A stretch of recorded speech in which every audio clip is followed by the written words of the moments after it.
Welcome back students, this is doctor Anubha Sharma और आज हम डिस्कस करने वाले हैं कुछ पीवाईक्यूज जो रिलेटेड हैं ट्रांसपोर्ट इन प्लांट्स चैप्टर से। चलिए शुरू करते हैं PYQs. First question, cohesion tension theory और transpiration pull theory of ascent of sap was proposed by. Cohesion tension theory ये किसने दी थी? ट्रांसपिरेशन पुल थ्योरी किसने दी थी? ये यहाँ पर पूछा गया है।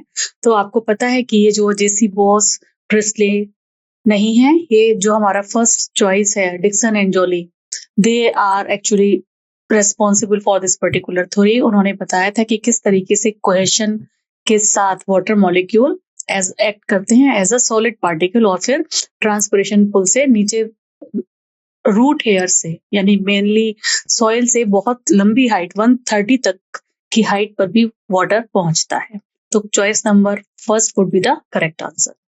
Question number 2, transpiration pull or water tension in leaf is responsible for which one of the following method of absorption of minerals by the plant from soil? यानी कि ये जो ट्रांसपिरेशन पुल है जिसके बारे में हमने इस पर्टिकुलर चैप्टर में चर्चा की है वो किस चीज के लिए जिम्मेदार है? ठीक है, transpiration pull whether it is responsible for active absorption of minerals, for mass flow, Donnan equilibrium और आयनिक एक्सचेंज। तो हमें पता है कि ट्रांसपिरेशन पुल से मास फ्लो ऑफ वाटर है ना, मास फ्लो ऑफ वाटर, जब हमें बल्क में वाटर को बहुत लंबी हाइट पर लेकर जाना होता है प्लांट्स में तो ट्रांसपिरेशन पुल लगता है। तो ये जो है इसका choice number 2 would be the correct answer. ठीक है, क्वेश्चन नंबर 3 देखेंगे, root pressure can be measured by using. Root pressure किससे मेजर किया जाता है? रूट प्रेशर मेजर किया जाता है मैनोमीटर से। ठीक है, तो choice number 4 would be the correct answer. Next question, question number 4, इसमें दो स्टेटमेंट दिए हुए हैं, स्टेटमेंट 1 एंड स्टेटमेंट 2। स्टेटमेंट 1 में दिया हुआ है, in the process of water movement in plant, root pressure is responsible for pushing of water to small height।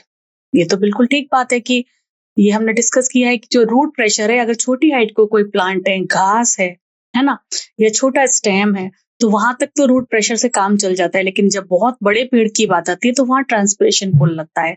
तो फर्स्ट जो स्टेटमेंट है वो बिल्कुल करेक्ट है। सेकंड स्टेटमेंट देख लेते हैं, root pressure is responsible for upward flow of water through xylem.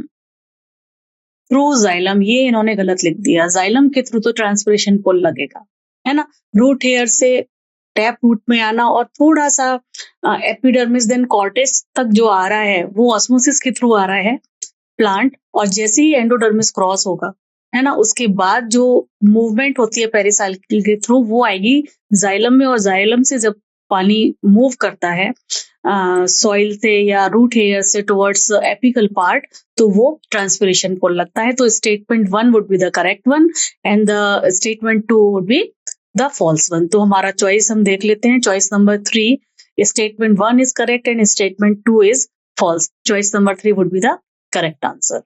ठीक है, नेक्स्ट क्वेश्चन देखेंगे, question number 5, if you place a plant cell और tissue in a solution and plant cell shrink, अगर plant cell shrink कर जाती है, shrink away from its cell wall, then what it indicates. अगर कोई plant cell है, अगर किसी एक पर्टिकुलर सॉल्यूशन में रखा हुआ है और उसमें रखने के बाद प्लांट सेल श्रिंक कर जा रही है, तो वो कैसा सॉल्यूशन होगा?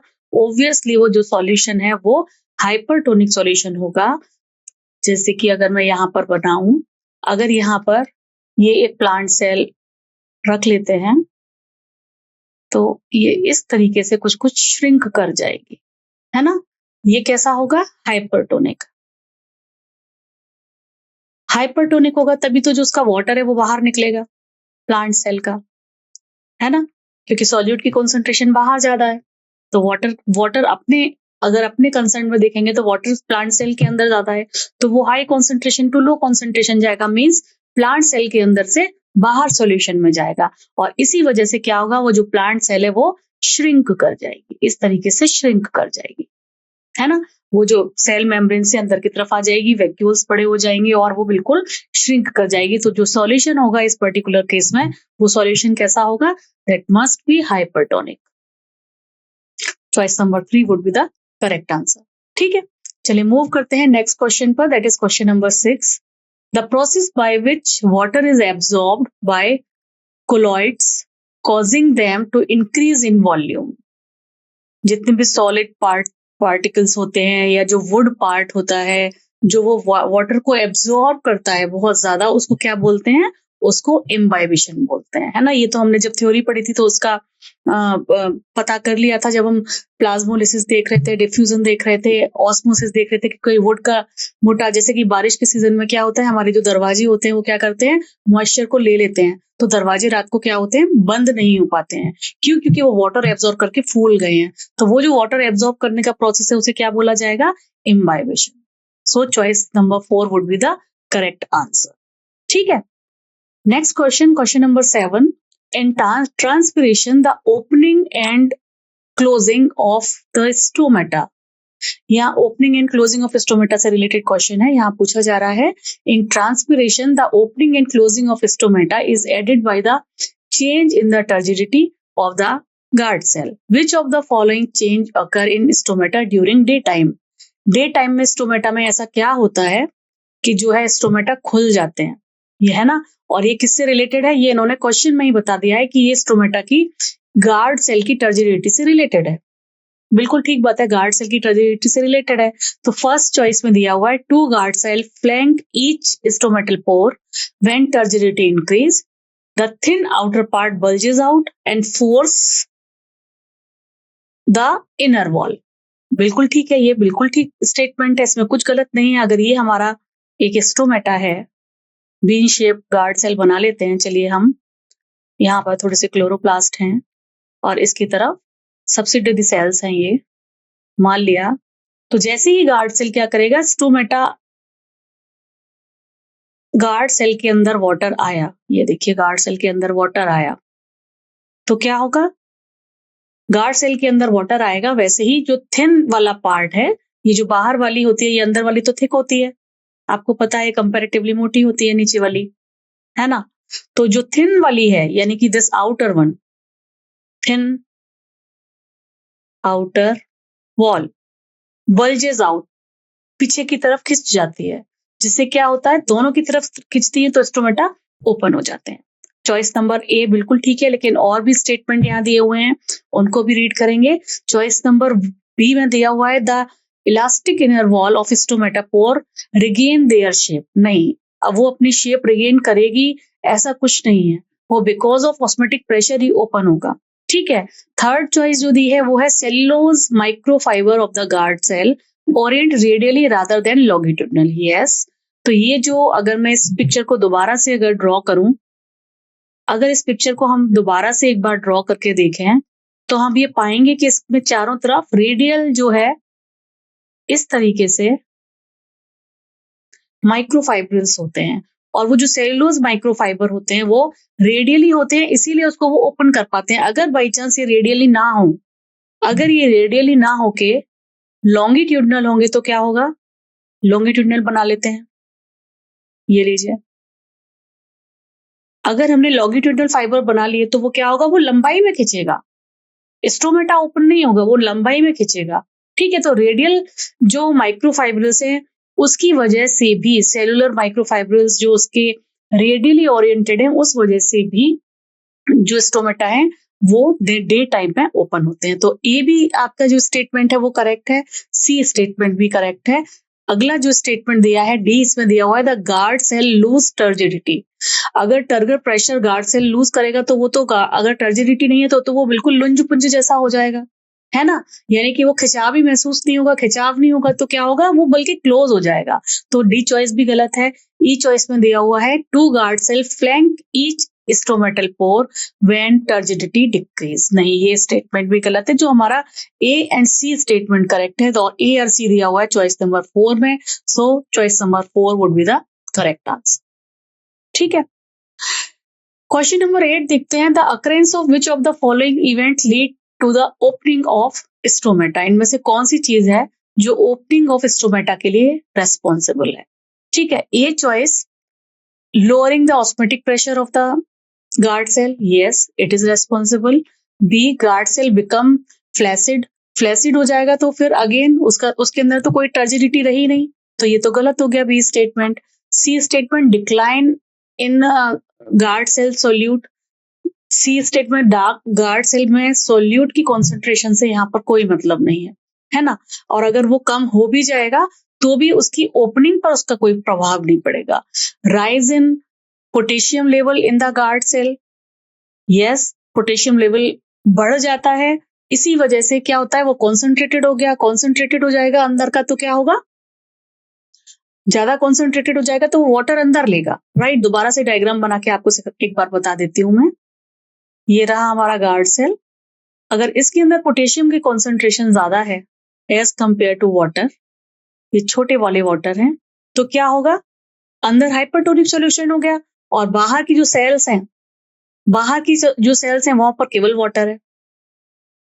तो यहाँ पर हाइपर है, यहाँ कॉन्सेंट्रेशन ज्यादा है, यहाँ लो है, तो लो से बाहर की सेल्स में वाटर की कॉन्सेंट्रेशन ज्यादा है as compare to guard cell, तो वो बाहर से अंदर की तरफ जाएगा। जब अंदर की तरफ जाएगा तो टर्जिडिटी इंप्रूव होगी और स्टोमेटा ओपन हो जाएगा। So rise in potassium level in the guard cell.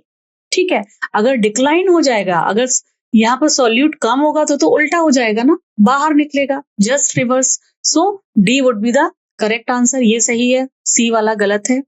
ई है movement of water from neighbouring cell into the guard cell. Yes, water का जो मूवमेंट है वो आसपास की सेल से गार्ड सेल की तरफ हो जाता है। क्यों? क्योंकि उसमें स्टोमेटा की उसमें पोटेशियम आयन जो है वो बढ़ जाते हैं, पोटेशियम का लेवल हाई हो जाता है, अंदर हाइपोटोनिक सॉल्यूशन हो गया, बाहर कंपैरेटिवली क्या है, हाइपो है, तो वो अंदर की तरफ वाटर मूव करता है। तो ई जो है वो भी करेक्ट आंसर बनेगा हमारा। ए, डी एंड ई जिस भी चॉइस में आएगा that would be the correct answer, और ये आ रहा है चॉइस नंबर 4 में, तो choice number 4 would be the correct answer. ठीक है, चलिए मूव करते हैं नेक्स्ट क्वेश्चन की तरफ, दैट इज क्वेश्चन नंबर 9। यहां पर भी दो स्टेटमेंट दिए हुए हैं, स्टेटमेंट 1 एंड स्टेटमेंट 2। स्टेटमेंट 1 में दिया हुआ है कि exudation of water droplets on the tip and edges of plant leaf is called guttation. बिल्कुल ठीक बात है ये। It is caused root pressure that force more water to enter leaf than the transpiration. Yes, guttation जो है वो किसकी वजह से होता है, रूट प्रेशर की वजह से होता है। जैसे कि जब हम मॉर्निंग वॉक पर जाते हैं सुबह, तो हम देखते हैं ना घास के ऊपर ओस की बूंदें हैं, तो वो ओस की बूंदें कहाँ से आती हैं, बिकॉज ऑफ रूट प्रेशर तेजी से वाटर आ रहा है ना, और वो ऊपर तक जा रहा है, मगर up to a certain limit. जैसे कि घास है या छोटे पेड़ पौधे हैं तो उनकी प्लांट की जो लीफ है उसके टिप पर भी हमें वाटर ड्रॉप्स दिखाई देती हैं, दैट बिकॉज ऑफ गटेशन। ये स्टेटमेंट बिल्कुल ठीक है, this is because of root pressure. अच्छा, अब सेकंड स्टेटमेंट देखते हैं।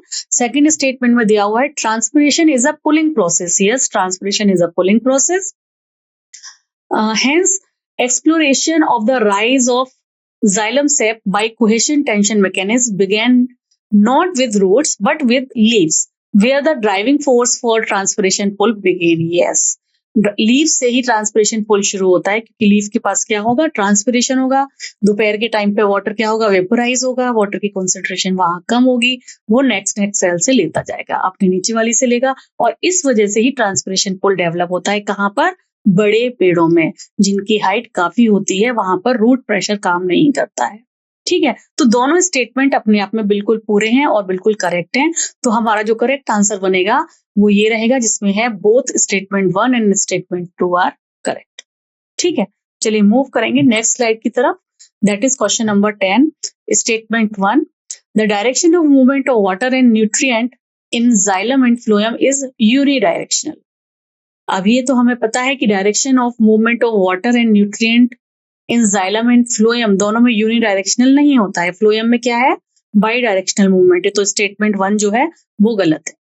स्टेटमेंट 2 भी देखते हैं क्या लिखा हुआ है। यहाँ लिखा हुआ है statement 2, sucrose is transported from source to sink via phloem. Yes, sucrose जो है सोर्स से सिंक तक फ्लोएम के थ्रू ही ट्रांसफर होता है। तो statement 2 would be the correct one and statement 1 would be the wrong one.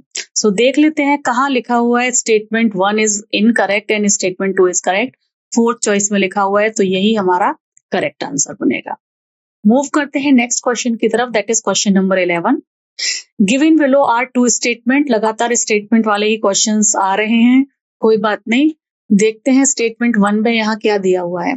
Statement 1 में दिया हुआ है the greater is the concentration of water in a system, lower it's kinetic energy और water potential.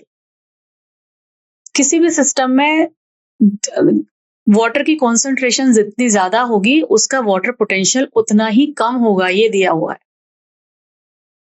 क्या ऐसा होगा? नहीं, बिल्कुल नहीं होगा, है ना। हमने थ्योरी के टाइम पर क्या पढ़ा था कि जितना ज्यादा वाटर होगा उसका पोटेंशियल उतना ज्यादा होगा। लाइक अगर ये कोई वेसल है, अगर ये कोई एक वेसल है और इसमें बहुत सारे वाटर के मॉलिक्यूल्स प्रेजेंट हैं, राइट, बहुत सारे वाटर के मॉलिक्यूल्स प्रेजेंट है, तो जितने ज्यादा वाटर के मॉलिक्यूल्स हैं वो उतना ज्यादा डिफरेंट डिफरेंट डायरेक्शन में मूव करने की कोशिश करेंगे। वो डिफरेंट डिफरेंट डायरेक्शन में मूव करने की कोशिश करेंगे, उनको रोकने वाला यहाँ पर कोई नहीं है, राइट। ठीक है, तो फिर जितना ज्यादा वाटर का कॉन्सेंट्रेशन होगा उसका वाटर पोटेंशियल उतना ज्यादा होगा, एंड प्योर वाटर का वाटर पोटेंशियल तो मैक्सिमम होता है ना। ये हमने थ्योरी के टाइम पर देखा है। तो फर्स्ट वन जो एक्सपेरिमेंट जो स्टेटमेंट यहाँ दिया हुआ है वो गलत है। दूसरा स्टेटमेंट भी पढ़ लेते हैं क्या दिया हुआ है। दूसरा स्टेटमेंट दिया हुआ है pure water will have the lowest water potential. ये भी रॉन्ग है, क्योंकि प्योर वाटर का वाटर पोटेंशियल हाईएस्ट होता है ना, लोएस्ट नहीं होता है, and that is zero. Zero होता है क्योंकि उसको रोकने वाला कोई भी सॉल्यूट उसके अंदर नहीं है, तो मैक्सिमम स्पीड से इधर से उधर जा सकता है। अगर इसमें हमने सॉल्यूट मिला दिया, से फॉर एग्जाम्पल अगर हमने यहाँ पर कोई भी सॉल्यूट मिला दिया, तो इस वाटर के मूवमेंट को रोकने के लिए सॉल्यूट अवेलेबल है, वो उतना फ्रीली मूव नहीं कर पाएगा, तो ये क्या होगा, जीरो से कहाँ चला जाएगा, नेगेटिव की तरफ चला जाएगा। तो यानी जीरो से नेगेटिव जाना यानी कि और कम होना, तब जब इसमें कोई सॉल्यूट डला हुआ है। सॉल्यूट, और सॉल्यूट की कॉन्सेंट्रेशन जितनी ज्यादा बढ़ेगी उतना ही नेगेटिव वाटर पोटेंशियल ज्यादा होता जाएगा। सो स्टेटमेंट 2 भी यहाँ पर गलत है। हमें पता है कि जो वाटर पोटेंशियल है, प्योर वाटर का जो वाटर पोटेंशियल होता है वो मैक्सिमम होता है, और किसी भी वाटर में ग्रेटेस्ट वाटर की कॉन्सेंट्रेशन जितनी ज्यादा होगी उसका वाटर पोटेंशियल उतना ही ज्यादा होगा। ठीक है, तो चॉइस दोनों ही अपने आप में गलत हैं। तो यहाँ पर हमारा choice number 2 would be the correct answer, जहां दिया हुआ है both statement 1 and 2 are incorrect. ठीक है, तो choice number 2 would be the correct answer. चलिए मूव करते हैं नेक्स्ट क्वेश्चन पर, that is question number 12। What happen if pressure greater than atmospheric pressure. क्या हो अगर किसी भी सॉल्यूशन के ऊपर अगर हम ऐसा प्रेशर लगाएं जो एटमॉस्फेरिक प्रेशर से ज्यादा हो। ठीक है, तो यही पूछा है, what happen if pressure greater than atmospheric pressure is applied to pure water और अ सॉल्यूशन। अगर हम ज्यादा लगाएंगे, सी फॉर एग्जाम्पल यहाँ पर फिर से देख लेते हैं एक बार, ये एक वेसल है, इसके अंदर बहुत सारा वाटर भरा हुआ है। ठीक है, बहुत सारा वाटर भरा हुआ है, और अगर मैंने इसके ऊपर एक प्रेशर लगा दिया, लाइए इसके ऊपर मैंने रख दिया कुछ ऐसा भारी भरकम, तो क्या हुआ, इसको स्पेस कम मिल रहा है। तो जब इसको स्पेस कम मिल रहा है तो क्या होगा, वाटर पोटेंशियल बढ़ेगा या कम होगा।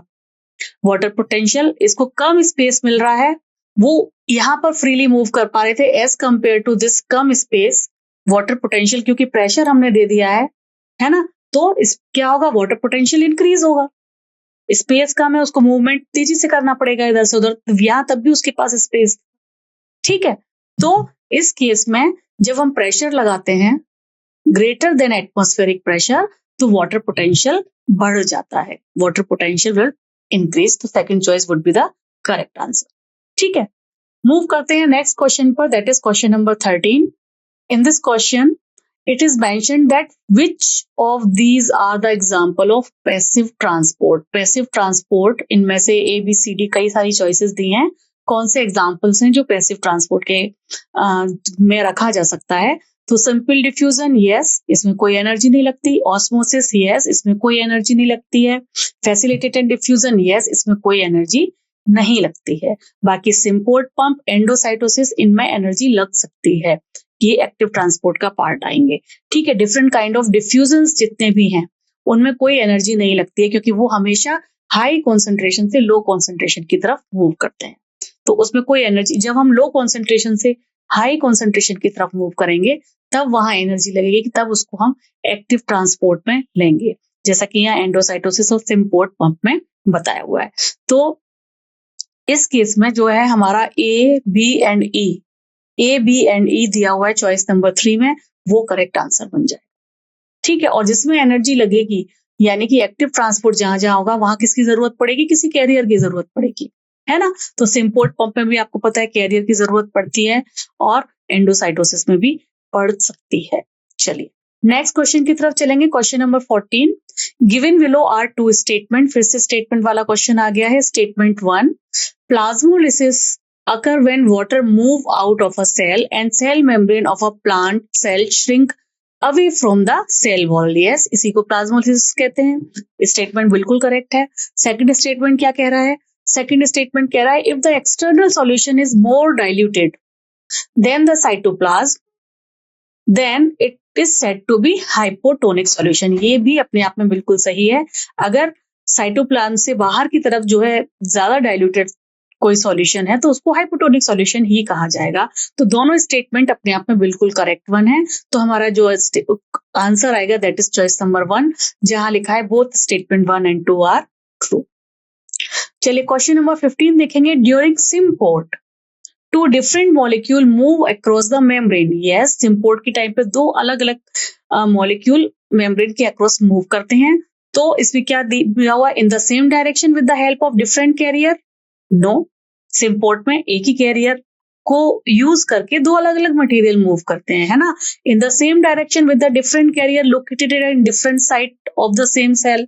डिफरेंट कैरियर नहीं होते हैं। In the same direction with the help of same carrier. In the opposite direction with the help of same carrier. Opposite direction में मूव करने वाले को क्या बोलते हैं?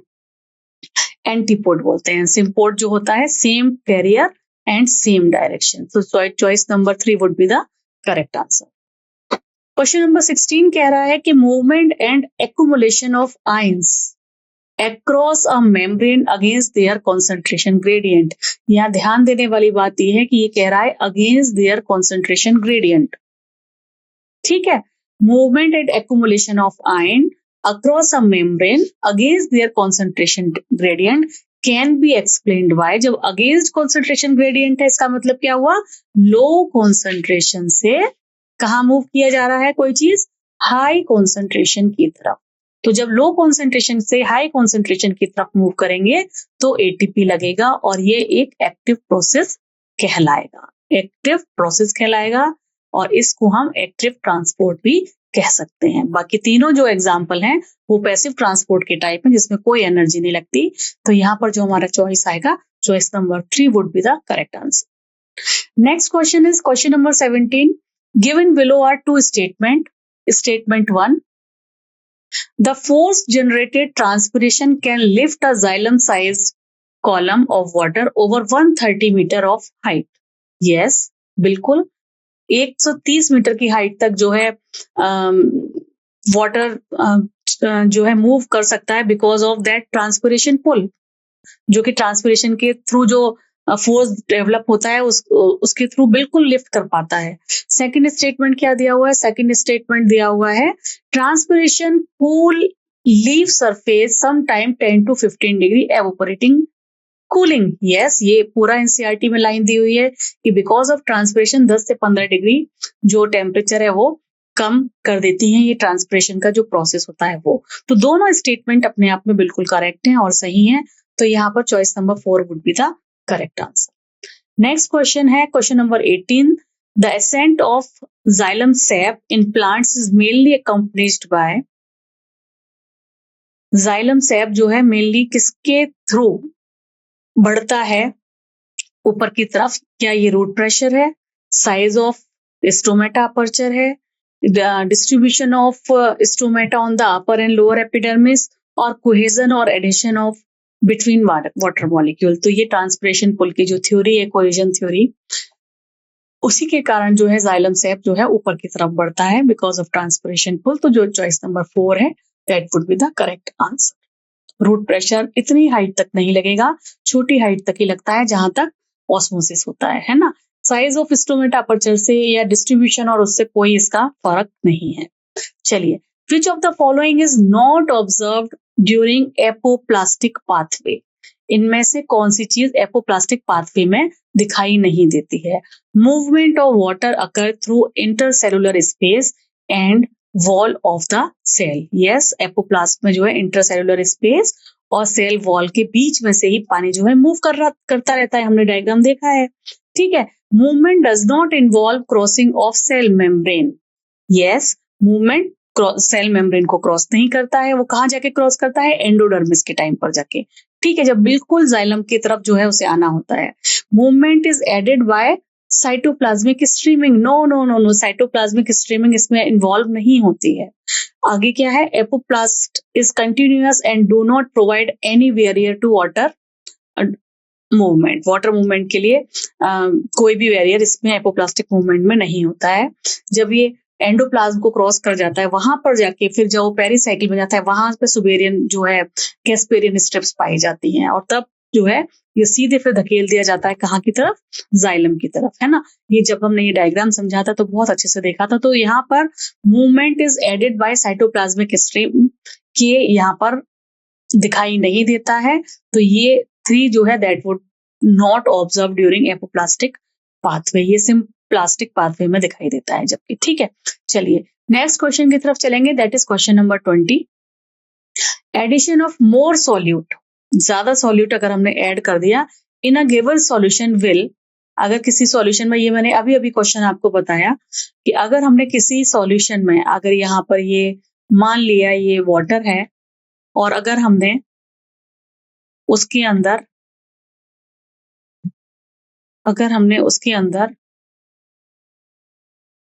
ये सॉल्यूट ऐड कर दिया है तो क्या होगा? अगर हमने सॉल्यूट ऐड कर दिया है तो वाटर पोटेंशियल क्या हो जाएगा? और कम हो जाएगा, क्योंकि जो प्योर वाटर है उसका वाटर पोटेंशियल मैक्सिमम होता है और दैट इज 0। और जब ये हो जाएगा तो क्या हो जाएगा? नेगेटिव में चला जाएगा। कब? जब हम उसमें सॉल्यूट ऐड कर देंगे। ठीक है, तो क्या होगा? Addition of more solute in a given solution will lower its water potential.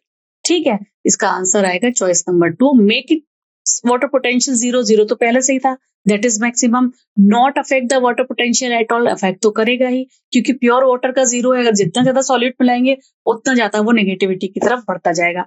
Rise in water potential, no, rise तो होगा ही नहीं, क्योंकि राइज मैक्सिमम वाटर पोटेंशियल होता ही किसका है? प्योर का है। सॉल्यूट पे डालने से तो वो प्योर रहा नहीं, है ना, इम्प्योर हो गया, तो lowering it's water potential. Question number 21 देख लेते हैं। क्वेश्चन नंबर 21 कह रहा है, select the incorrect statement. Transport of molecule in phloem can be by directional. ये तो स्टेटमेंट अपने आप में सही है, ये तो बिल्कुल करेक्ट बात है। दूसरा है, movement of minerals in xylem is unidirectional. ये भी ठीक है, जाइलम यूनिडायरेक्शनल में मूवमेंट करता है, फ्लोएम बाई डायरेक्शनल में करता है। Unloading of sucrose at sink does not involve utilization of ATP. ये स्टेटमेंट गलत है, क्योंकि अनलोडिंग और लोडिंग दोनों ही प्रोसेस में जो है यूटिलाइजेशन होता है एटीपी का, क्योंकि वो एक्टिव प्रोसेस होते हैं। Elements most easily mobilize in plant from one region to another are phosphorus, sulfur, nitrogen and potassium.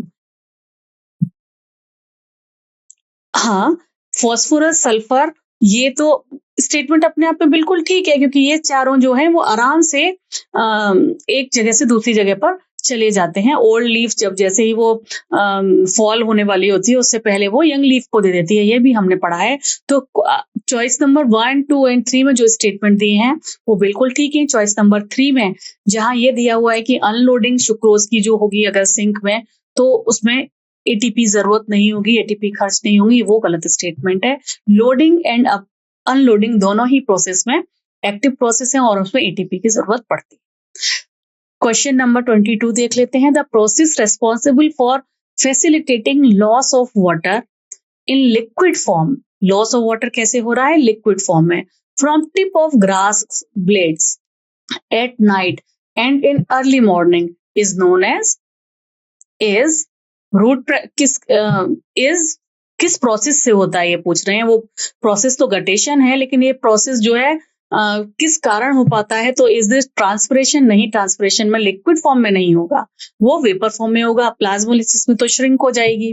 ठीक है, इम्बाइबेशन में क्या हो रहा है, उसे सोक कर लेगी। कोई भी लकड़ी का जो है टुकड़ा है सूखा, या कोई वाटर लविंग अगर चीज है, तो वो दैट इज, उससे पानी टपकता नहीं है। तो ये जो प्रोसेस है वो है रूट प्रेशर।